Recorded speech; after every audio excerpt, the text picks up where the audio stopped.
আসসালামু আলাইকুম, সবাই কেমন আছেন? আশা করি সবাই অনেক ভালো আছেন। আবারও একটি নতুন এপিসোড নিয়ে আপনাদের মাঝে সেতু ফুডবল চ্যানেল থেকে আমি চলে এসেছি। নতুন বছরের জন্য আমি এই কেকটি তৈরি করেছি। ভিডিওটা আপলোড করতে আমার একটু দেরি হয়ে গেছে। নতুন বছরে নতুন একটা কেক কাটার ভিতরে কিন্তু মজাই আলাদা। তাই আমি চেষ্টা করেছি আমি যে কেকটা তৈরি করেছি আপনাদের মাঝে সম্পূর্ণ রেসিপিটি শেয়ার করার জন্য। চলুন তাহলে মূল রেসিপিতে যাওয়া যাক। এখানে একটি মিক্সিং বলের ভিতরে আমি 2টি ডিম ভেঙে নেব। ফার্স্টে আমি একটা ডিম ভেঙে নিয়েছি, তারপরে এখন আমি আরও একটা ডিম ভেঙে নিব। এই 2টি ডিম আমি দিয়েছি 1 পাউন্ড কেকের জন্য। আমি যেহেতু 1 পাউন্ড কেক তৈরি করব তাই এখানে আমি 2টি ডিম ব্যবহার করছি। এখন আমি ডিমের কুসুমগুলোকে একটা বাটিতে আলাদা করে রাখছি। আপনারা চাইলে একসাথেও আপনারা বিট করে নিতে পারেন। আমার কাছে কুসুম আলাদা করে নিয়ে বিট করতে একটু ভালো লাগে, তাই আমি কুসুম ছাড়াই বিট করছি। আপনারা চাইলে কুসুম দিয়েও বিট করতে পারেন। দুইভাবে বিট করলে আপনার এই ডিমের ফোমটি খুব সুন্দরভাবে হয়ে যাবে। ফার্স্টে যখন আমি বিট করব, বিটারের লো স্পিডে আমি দিয়ে বিট করব 1 মিনিটের জন্য। তারপরে আপনারা এটার বিটারের স্পিডটা বাড়িয়ে নেবেন। এখানে আমি এখন হাই স্পিডে বিট করে নেব মাত্র 2 মিনিট। 2 মিনিটের ভিতরে আমার এই ডিমের ফোমটি খুব সুন্দরভাবে হয়ে যাবে। আপনারা দেখতেই পাচ্ছেন এই ডিমের ফোমটি কত সুন্দরভাবে হয়ে এসেছে। বিট করতে করতে যখন ব্যাটারটি ফ্লাপি টাইপের হয়ে আসবে তখন এর ভিতরে আমি 1/4 কাপ চিনি অ্যাড করব। আমি ফার্স্টে সম্পূর্ণ চিনি অ্যাড করব না, তাহলে ডিমের ফোমটি নষ্ট হয়ে যাবে। এখানে আমি দেখছেন আস্তে আস্তে ডিমের ফোমের ভিতরে চিনি অ্যাড করছি, তাতে ডিমের ফোমটি ভালো থাকবে এবং চিনিটাও ভালোভাবে গলে যাবে। তাই এখানে আপনাকে আস্তে আস্তে মিক্সিং করে নিতে হবে। মিক্সিং করা হয়ে গেলে আমি যে 2টি ডিমের কুসুম রেখে দিয়েছিলাম ওই কুসুমটি এখন এটা ভিতর দিয়ে দিব। একটা স্প্যাচুলার সাহায্যে বলের পাশে ব্যাটারটিকে ক্লিন করে নেবেন, কারণ পাশে আপনার চিনির দানা রয়ে যেতে পারে। তাই এটাকে যদি ক্লিন করে আবার বিট করেন, চিনি যদি দানা থাকে তাহলে সেটা মেল্ট হয়ে যাবে। এখন আমি এটাকে আবারও বিট করে নিব। ততক্ষণ পর্যন্ত বিট করে নিতে হবে যতক্ষণ পর্যন্ত আপনার ফোমটি একটা অক্ষর লিখলে সেই অক্ষরটা মুছে যাবে না এবং দেবে যাবে না, ততক্ষণ পর্যন্ত এটিকে আমি বিট করে নেব। এখন আমার ডিমের ফোমটি বিট করা একেবারে পারফেক্টলি হয়ে গেছে। ব্যাটারের ভিতরে 1 টেবিল চামচ অয়েল দিয়ে দিয়েছি, 1/2 চা চামচ চকলেট ইমালশন দিয়ে দিয়েছি। চকলেট ইমালশন বেশি দিতে যাবেন না, তাহলে কেকটা তেতো ভাব হয়ে যাবে। 1 পাউন্ড কেকের জন্য 1/2 চা চামচ ইমালশনই যথেষ্ট। এখন আমি আবারও ভালোভাবে এটিকে বিট করে নেব। বেশিক্ষণ বিট করতে যাবেন না, মাত্র 3-4 সেকেন্ড বিট করলে এটা হয়ে যাবে। একটা ছাঁকনির উপরে আমি শুকনো উপকরণগুলো দিয়ে দেব। 1/2 কাপ পরিমাণে ময়দা নিয়ে নিয়েছি, 1 টেবিল চামচ কর্নফ্লাওয়ার নিয়ে নিয়েছি, 1 টেবিল চামচ পরিমাণে কোকো পাউডার নিয়েছি। এখানে আমি মালয়েশিয়ান ব্র্যান্ডের কোকো পাউডার নিয়েছি। আপনারাও চেষ্টা করবেন মালয়েশিয়ান ব্র্যান্ডের কোকো পাউডারটা ইউজ করার।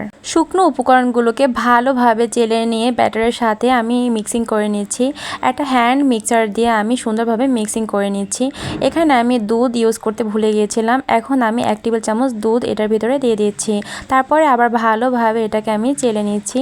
চেলে আমি সুন্দরভাবে এই ডিমের ফোমটির সাথে এটিকে আস্তে আস্তে করে মিশিয়ে নিচ্ছি। জোরে মিক্সিং করতে যাবেন না, তাহলে ব্যাটারটি নষ্ট হয়ে যেতে পারে। মিক্সিং করা হয়ে গেলে একটা 7 ইঞ্চির মোল্ড নিয়ে নিয়েছি। মোল্ডের ভিতরে আমি বেকিং পেপার দিয়ে দিয়েছি। এখন আমি ব্যাটারটিকে এটার ভিতরে সুন্দরভাবে সেট করে দিয়েছি। ভালোভাবে সেট করে দিতে হবে, ভিতরে যেন কোনো প্রকারের বাবলস না থাকে। একটা টুথপিকের সাহায্যে আমি এখন ভিতরে ব্যাটারটিকে ভালোভাবে সেট করে দিয়েছি। এখন আমি ওভেনে এটিকে 25 মিনিটের জন্য বেক করে নিয়েছি। দেখুন কত সুন্দর আমার এই কেকটি হয়ে গেছে। আমি একটা বড় সাইজের কেক তৈরি করব, তাই আমি এটিকে 7 ইঞ্চি মোল্ডের ভিতরে নিয়েছি। আপনারা এটিকে যদি একটু হাইট কেক করতে চান তাহলে 6 ইঞ্চির মোল্ডে নিয়ে নেবেন। আমি যেহেতু একটা ফ্ল্যাট কেক করতে চাচ্ছি, তাই আমি এই ব্যাটারটিকে 7 ইঞ্চির মোল্ডে বেক করে নিয়েছি। এখন আমি একটা নাইফের সাহায্যে চারপাশকে আমি একটু ছাড়িয়ে নিয়েছি। তারপরে আমি এখন কেকটিকে দেখুন মোল্ড থেকে ছাড়িয়ে নিয়েছি। এখন উপরের বেকিং পেপারটিকে তুলে নেব। দেখুন কত সুন্দর আমার এই কেকটি হয়েছে, একেবারে সফট হয়েছে। এখন আমি এই কেকটিকে আপনাদের মাঝে কেটে দেখাবো। এখন আমি একটা ব্রেড নাইফ দিয়ে সুন্দরভাবে কেকটিকে আমি কেটে নিচ্ছি। যেহেতু আমি এটি 7 ইঞ্চির মোল্ডে বেক করেছি, তাই আমি এটিকে 2টা স্লাইস করে নিব। যদি আমি এটিকে 6 ইঞ্চির মোল্ডে বেক করতাম তাহলে আমি এই কেকটিকে 3টা স্লাইস করে নিতাম। দেখুন আমার কেকটির ভিতরটা কত সুন্দর হয়েছে। 2টা স্লাইসে আমি সুন্দরভাবে কেটে নিয়েছি। এখন একটা মিক্সিং বলের ভিতরে আমি ক্রিম বিট করে নেব। 1 পাউন্ড কেকের জন্য হাফ কাপ পরিমাণের ক্রিম প্রয়োজন হয়। আমি এখানে হাফ কাপের মতো ক্রিম ইউজ করব। এখন আমি এটিকে বিট করে নেব। বেশিক্ষণ বিট করার প্রয়োজন পড়ে না। আপনারা যদি 5 মিনিট বিট করেন হাই স্পিডে তাহলে আপনার এই ক্রিমটি পারফেক্টভাবে হয়ে যাবে। এই ক্রিম বিট করার সময় বিটারটিকে থামানো যাবে না, একেবারে একসাথে বিট করে নিতে হবে।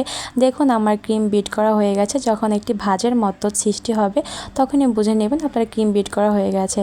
এখন একটা বোর্ডের উপর আমি কিছুটা ক্রিম লাগিয়ে তারপরে আমি একটা কেকের স্লাইস দিয়ে দিচ্ছি। কেকের স্লাইসটা দিয়ে আমার যে সুগার সিরাপ বানানো আছে সেই সুগার সিরাপ আমি কেকের উপর এখন একটা ব্রাশের সাহায্যে দিয়ে দিব। সুগার সিরাপটি দিয়ে এটি কেকের উপর আমি ক্রিম দিয়ে দিচ্ছি।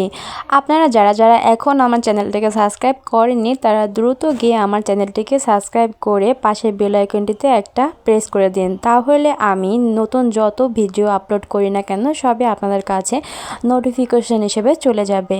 তাই দ্রুত গিয়ে আমার চ্যানেলটিকে সাবস্ক্রাইব করে আসুন এবং আমার চ্যানেলের পাশে থাকুন আপনারা। আজকে ভিডিওটি একটু লং হয়ে যাচ্ছে, কিন্তু তারপরও আমি চেষ্টা করেছি আপনাদের মাঝে কেকের A to Z cake baking থেকে কেক ডেকোরেশন সহ সম্পূর্ণ ভিডিও দেখাতে। ক্রিমের উপরে কেকের লেয়ারটি দিয়ে দিয়েছি। এখন একটা বিষয় আপনাকে বোঝানোর চেষ্টা করছি, সেটা হচ্ছে আপনারা যখন কেক স্লাইস করবেন কেকের যে নিচের অংশটি থাকবে স্লাইসের ওটা আপনারা কেকের ডেকোরেশনের সময় উপরে দিয়ে দেবেন, আর উপরে যে অংশটা থাকবে স্লাইসের সেটি আপনি ডেকোরেশনের সময় নিচে দিয়ে দেবেন।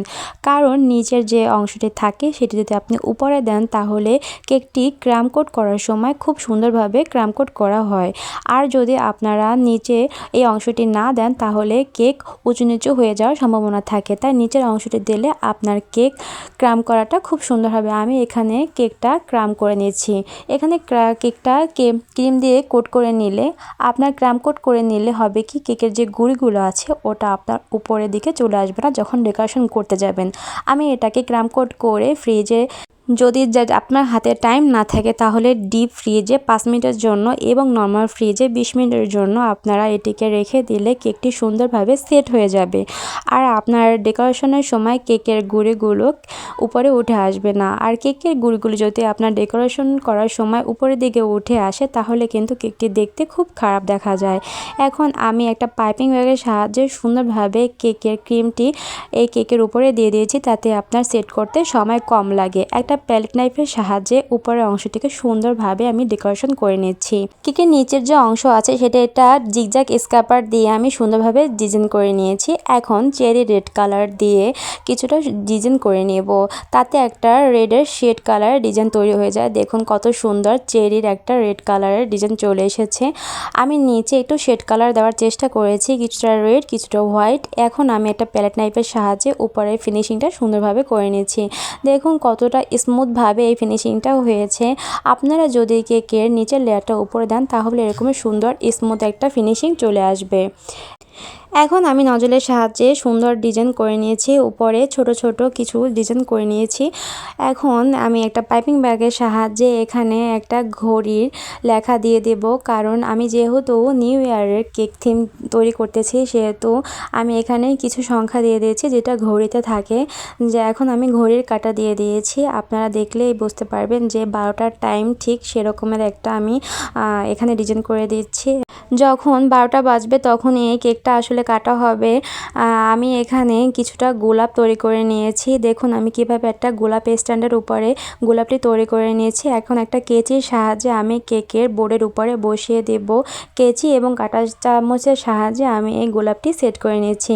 গোলাপ বানানোটা অনেক ইজি, যদি আপনারা গোলাপ বানানোর চেষ্টা করেন তাহলে দেখবেন অনেক সুন্দর গোলাপ তৈরি করতে পারবেন। আমি এখানে 3টি গোলাপ দিয়ে দিয়েছি, বেশি দিব না। গোলাপ বানানো অনেকের জন্য অনেক কষ্টসাধ্য হলেও আপনার ট্রাই করুন, দেখবেন অনেক সুন্দর গোলাপ তৈরি করতে পারবেন।